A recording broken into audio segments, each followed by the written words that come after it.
kalau sampai terjadi seperti itu, Bang. Oke. Karena orang besar gitu. Iya. Saya meminta respon dari Barajp dulu deh. Gimana ini sebenarnya kan sesimpel itu aja gitu, ditunjukkan tidak sampai berlarut-larut begitu, tidak memakan waktu, ditunjukkan saja, diperlihatkan kalau memang eh, memang benar kebenaran itu memang memang nyata adanya begitu. Respon Barajp. Ya, sebetulnya kan ini sudah lama ya apa yang disampaikan oleh Bu tadi.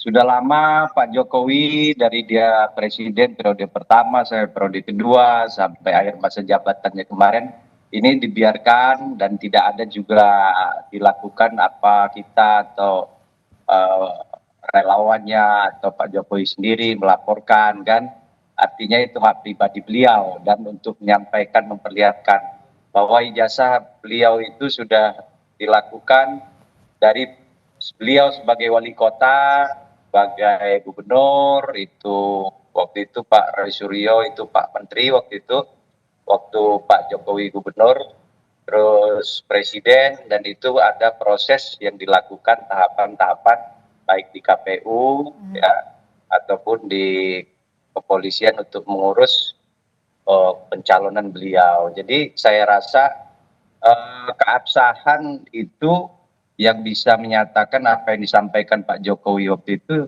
yang berhak itu saya untuk menyampaikan atau tidak itu saya, atau saya akan sampaikan itu, yang meminta tuh nggak boleh. Apa waktu itu ada rombongan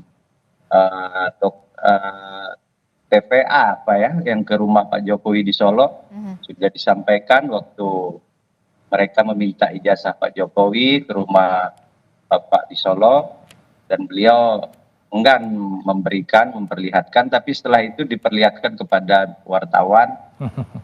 Artinya sekarang proses hukum telah berjalan, telah apa saudara Roy Suryo hari ini apa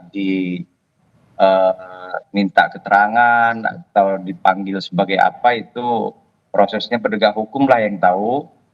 Untuk tanggapan kita dari Barajp, ikutin saja, dan kalau memang merasa itu salah atau benar, apa salahnya sih kita minta maaf. Ya saya rasa nggak ada ya, kita ini juga sama-sama warga negara yang baik.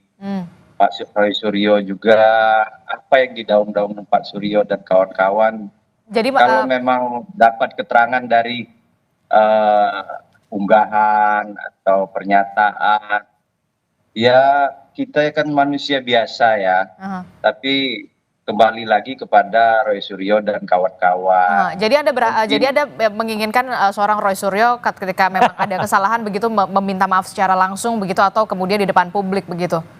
Bang ya Heri. saya tidak sampai ke pernyataan sejauh ini ya, kalau tidak Roy Suryo ada dan kawan-kawan itu merasa bahwa ini mereka kan mendapat unggahan dari saudara Sandi ya, Nah, itu sebelum di justru dan, dia itu yang salah. dan apa namanya, saya rasa yang disampaikan Bu Mega itu kan saran pendapat yang bagus. Nah, sekarang Roy Suryo dan kawan-kawan, ya kita sama-sama manusia biasa. Roy Suryo ini mantan pejabat, mantan tokoh, Pak Jokowi juga presiden 2 periode. Sebetulnya ini karena ada keinginan untuk menyampaikan ini, mungkin beda caranya ya.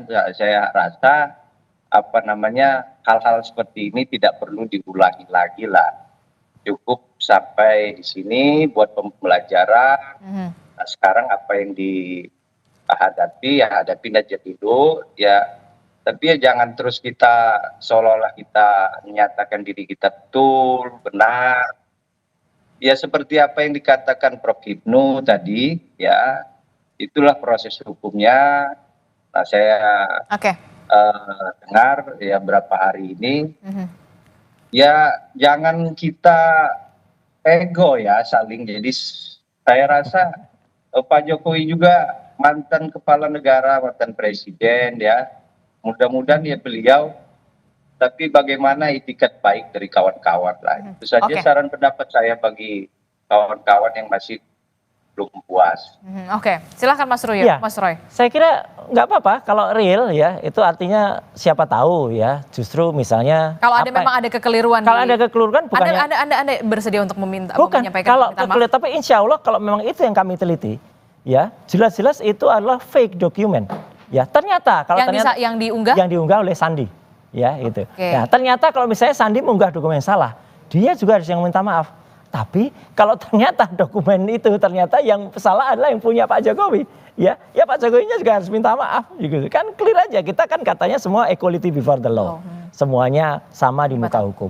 Tapi juga demikian juga ketika pemeriksaan ini, juga sekali lagi saya sampaikan dari Pak Ahmad Kosinudin ya selaku tim kami itu juga mengatakan ini benar-benar pemeriksaan yang di luar batas gitu loh. Kenapa di luar batas? Ya karena baru pada tahap klarifikasi saja undangan itu sudah sampai saksi itu diperiksa ibu-ibu loh ini ya, Bu Kurnia tuh dari jam 10 pagi sampai jam 11 malam gitu kan. Udah kayak sifatnya udah kayak tersangka saja gitu ya gitu kan. Jadi artinya tidak clear, sedangkan yang pelapornya itu Mbak, itu baru melaporkan dan hanya 2 jam kemudian katanya sudah cepat sekali gercep dan belum ada satu saksi pun dari pihak pelapor itu yang diperiksa.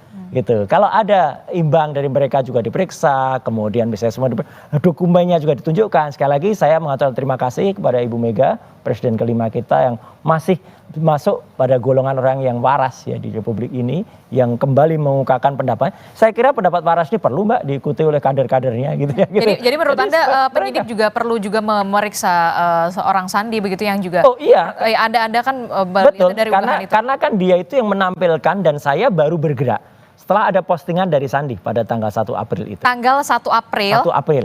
Itu dia posting itu di X. Di X. Di Twitter. Dan kemudian. Waktu itu unggahannya seperti apa? Unggahannya adalah dia mengatakan bahwa biar lebaran Anda tenang gitu ya. Inilah ijazah yang asli, dia bilang gitu. Oke. Nah, itulah kemudian kenapa kami dari dasar unggahan itulah kemudian. Ya, karena unggahan itu lebih maju dari fotokopi yang disampaikan oleh Dekan Fakultas Kehutanan, Pak Sigit Sunarta, yang masih berupa fotokopi hitam putih. Ini berwarna. Jadi, kalau ini berwarna ini menarik untuk diteliti. Dari situ kita kemudian. Jadi awalnya Anda meneliti yang dari kehutanan dulu? Yang dari kehutanan karena itu saatnya fotokopi itu nggak bisa diteliti. Oke. Itu kan fotokopi hitam putih dan ada berdasar video, dan dia ketika kami datang ke Jogja waktu itu juga tidak menunjukkan lagi gitu loh. Aneh gitu, Pak Dekannya nggak mengatakan langsung aja nanti dari yang bersangkutan langsung. Akhirnya kami dapat skripsi. Justru ketika dapat skripsi itu Mbak, kami bisa sampaikan skripsinya karena itu primary evidence ya, dan itu skripsi nggak bisa dikatakan salinan gitu ya. Itu skripsi resmi yang disimpan di Universitas Gadjah Mada. Disampaikan oleh siapa waktu itu? Disampaikan oleh wakil rektor. Kepada Anda? Iya, dan saya Dr. Resmond, dan itu kita periksa dan disitulah kita menemukan banyak sekali kejanggalannya, tidak ada lembar pengesahan, tidak ada nama kas mujur dan lain sebagainya, dan satu kesimpulannya Mbak, sepele saja. Tidak ada nama tidak ada nama dosen pembimbingnya, nggak ada. Pak Kasmujo nggak ada. Di lembar? Di lembar di dalam skripsi itu.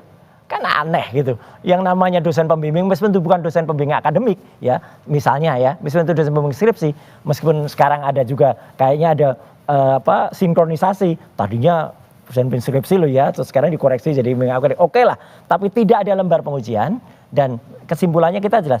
Kalau dari sebuah telur yang busuk, anggap aja skripsi ini busuk, tidak mungkin menghasilkan hewan atau ayam yang bagus. Jadi nggak mungkin ada ijazah yang bagus, ijazah yang benar kalau dari skripsinya seperti ini. Kalau nanti misalnya ijazahnya itu dinyatakan otentik gitu, atau misalnya dia asli gitu ya, skripsinya kayak gini kok bisa ijazah asli, biar masyarakat yang menilai. Apa langkah